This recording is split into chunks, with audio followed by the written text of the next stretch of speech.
Well, let's just rehash what Trump and Vance have said in the course of the last few days. They've become noticeably more critical of Israel, Trita. This is Trump. Bibi has no effing judgment on how he responds to Hezbollah. And this, Netanyahu is crazy. The Israelis keep killing innocent civilians. He needs to be more responsible. That's Trump on Bibi. And this is Vance. Quote, the Israelis, just like everybody else, have to respect this peace process that is fundamentally good for them and good for the entire region. Trita, is this Washington's attempts to, if you like, despecialize this relationship with Israel, that is, make it more normal, or is it more complicated? Trita. No, I think that is exactly what is going on here. And I agree with John. I would just add one thing. It's not just that they're walking towards the precipice, because they were already walking towards the precipice a month or so ago, and we didn't see this back then. The reason why the change is coming now is because now the administration is also seeing the honeypot at the end of this process. It is not worth it for the Trump administration to have this fight with the Israelis unless they know they can get something good from the Iranian, meaning that there is some sort of a deal within reach. As soon as the MOU was signed, that's when we saw the shift, because suddenly now it's worth it for the administration to take on the Israelis. And they're doing so in a very systematic fashion. You have some of the comments by Trump, of course, plenty of comments by J.D. Vance. He said that Israel is a partner just like the UK and France. That is to de-specialize that relationship, reduce the status of Israel to the same status as France. Sure, the UK thinks he has a special relationship with the United States. No one in the United States believes that seriously, but nevertheless, none of them do. So this is a way to degrade it. And it's a warning sign to the Israelis. There's another thing that he said that I think is very, very crucial. It was actually said by Trump. He said that the Iranians are rational. He said that it is pleasant to deal with them, which I think a lot of people will have a hard time believing that he truly means. And he says that they're looking out for their own interest and the interest of their people, I think he said. These are not off-the-cuff, insignificant comments. These are a direct attack on the three pillars of Israel's narrative in Washington that has been promoted for the last 25 plus years and has essentially been very successful. A narrative that holds that Iran is irrational, that it is ideological, and that it is suicidal. If an entity is irrational and ideological, essentially you have eliminated both diplomacy and deterrence as a policy. You cannot have deterrence against an irrational actor. You add suicidal to the mix, and now suddenly you have no choice but to go for preventive war, because the other side is willing to die and kill itself, so your only option is to actually attack them first. The Israelis, of course, do not believe this narrative themselves. In fact, their own conduct shows that they don't believe it, but it's very effective to cornering the United States into having no option but to go for preventive war with Iran, which is exactly what the Israelis have been looking for the last 20 years. So when Trump suddenly says the Iranians are rational, they're pleasant to deal with, they're looking out for the interest of their people, he is negating all three of those pillars. Now, whether they succeed in undoing that narrative or despecializing the relationship, of course, depends on how much, if they stick to this line. You know, saying it once or twice is not enough. And of course, if there is an MOU. But I think they're showing, not only the Iranians, of course, how far they're willing to go, they're showing the Israelis how far they're willing to go. And in some ways, the ball is in Israel's court. The Israelis can keep on saying that they're not going to walk out of Lebanon. Bottom line is both the US and the Iranian position is that Israel has to leave Lebanon. By the end of this process, end of this MOU, from the American standpoint, I think the Iranians would like to see it happen much, much sooner. And of course, it's not supposed to be any fighting in the process as they have this type of a phased withdrawal.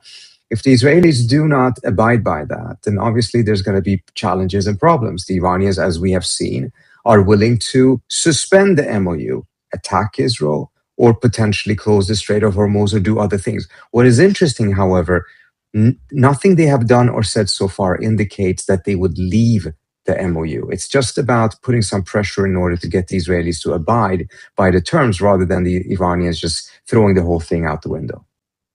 Tom, can I make John, I'll just go follow on from Trita. John. Yeah. I think one very important point that we want to keep in mind has to do with the difference between the Israel lobbies and Israel's effect on the public discourse in the United States and the effect of the lobby at the level of policy. And I think, as we've talked about on this show before, there's no question that Israel and the lobby have really lost the game when it comes to the public discourse. Criticism of Israel inside of the United States is widespread. It's been at the policy level where the lobby and Israel itself have continued to be so successful. So, what you see happening here is a huge crack at the policy level. It's the first time we've seen that. But what that tells you is that if Trump and Vance are smart and they appeal in a sophisticated way to the public, they will be able to generate significant public support for the policies that they're pursuing that the Israelis and the lobby don't like. It's not like Trump and Vance will be putting forth a policy or a strategy for dealing with Israel that's not going to resonate with the public at large. All sorts of people in the public are going to understand exactly what's going on here. And again, if Trump and Vance are smart, they will generate, I think, significant public support inside the United States for what they're doing. Are you both underestimating the power of the US Congress? Now, on this program just a few days ago, I spoke with Professor Fawid Azadi. He's from the University of Tehran. And he reminded our listeners of a quote from Pat Buchanan in 1990 that, quote, Congress is Israeli occupied territory. Now, the administration, you might be right about Trump and Vance. They might be going to great lengths to change things when it comes to America's relationship with Israel. They might be willing to unfreeze Iranian assets. But Trita, to what extent will Congress play a role here in stymieing the administration? I mean, Congress may ultimately frustrate any lasting settlement when it comes to sanctions relief, correct? Trita? Yes and no. I think it's important to remember the vast majority of primary sanctions that are imposed on Iran by the United States are done so through executive orders, which means that the president can actually lift them with a stroke of the pen. He does not need to go through Congress. Right. A very large set of secondary sanctions are passed by Congress. Those he can only waive, or he would have to ask them to lift them. And that's going to be a Herculean task. But we should also remember he did manage to lift the Caesar Act, the sanctions on Syria, through Congress. And it was actually quite an achievement, I have to say, because Congress usually never lifts sanctions. Obama didn't even try to lift the embargo on Cuba. He just lifted some of the executive orders. The embargo was untouched because he didn't even want to take the fight in Congress on that issue. So I think there's a significant distance the president can go without involving Congress. Moreover, a lot of these secondary sanctions are going to become hollow without the foundation of primary sanctions underneath them. So many of them may actually become meaningless, even if they're on the books. Then there is the question of INARA, which is an act that requires that any nuclear deal needs to go through Congress for approval as well. Now, the question is, if you notice, the president and no one on his team has talked about this as a nuclear deal.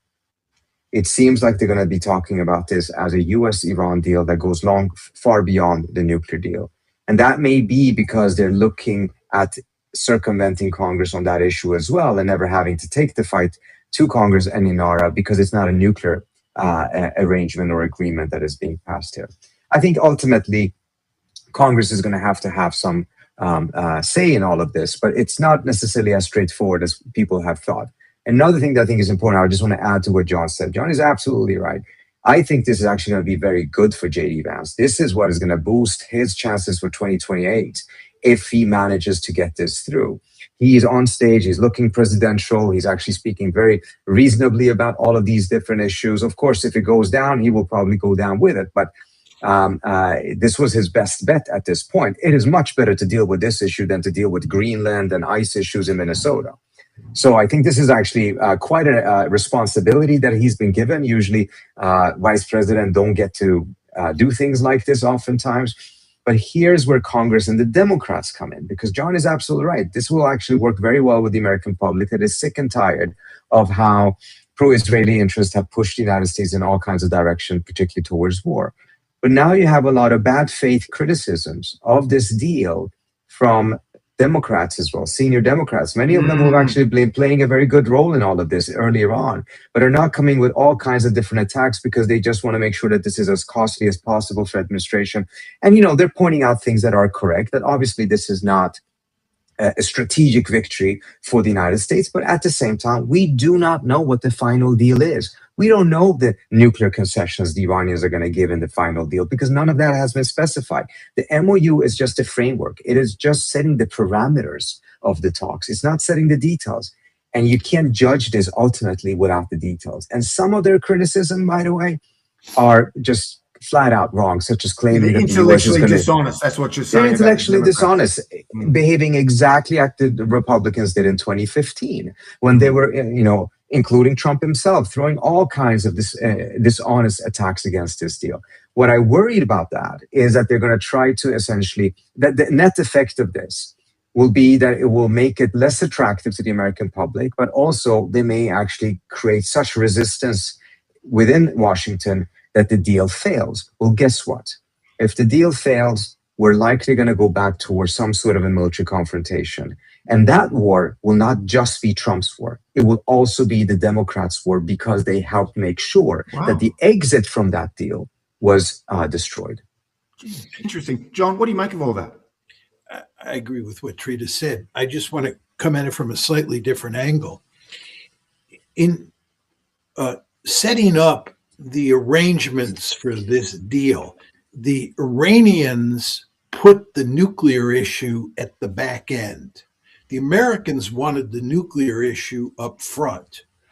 But the nuclear issue is of enormous importance. And as the negotiations go along, it's going to be very difficult, if not impossible, for Trump to abandon the negotiations, not simply because of the economic consequences I was emphasizing before, but also because we have to get to the nuclear issue at some point. There has to be some new version of the JCPOA down the road. And I think that once you get to the sort of final negotiations where there are a number of economic issues on the table, like reparations, complete sanctions relief, the toll booth, and so forth and so on, the nuclear issue will be folded into those negotiations. And I think that you will be able to get an agreement. I didn't think this for a long time, but the more I think about it, I think you'll be able to get an agreement because the imperative to get a nuclear agreement is so important. And the fact that it's so far down the road increases the likelihood quite significantly that you'll have agreement as you march toward the final negotiations. Yeah, but to get an agreement, you still need some broad political consensus. And notwithstanding all the points that both the John and Trita are making, you can just imagine the critics coming out in force, not just on the Republican side, but even the Democrats. They could argue that the new revenue that Iran will get will simply finance ballistic missiles and the regional proxy groups like Hezbollah and the Shia militia and so on and so forth. This is Republican Senator Roger Wicker. I know you disagree with this line, but you can imagine it perhaps taking hold in the public consciousness. He says, quote, "The Iranian regime has not renounced its ultimate goal, death to America, death to Israel.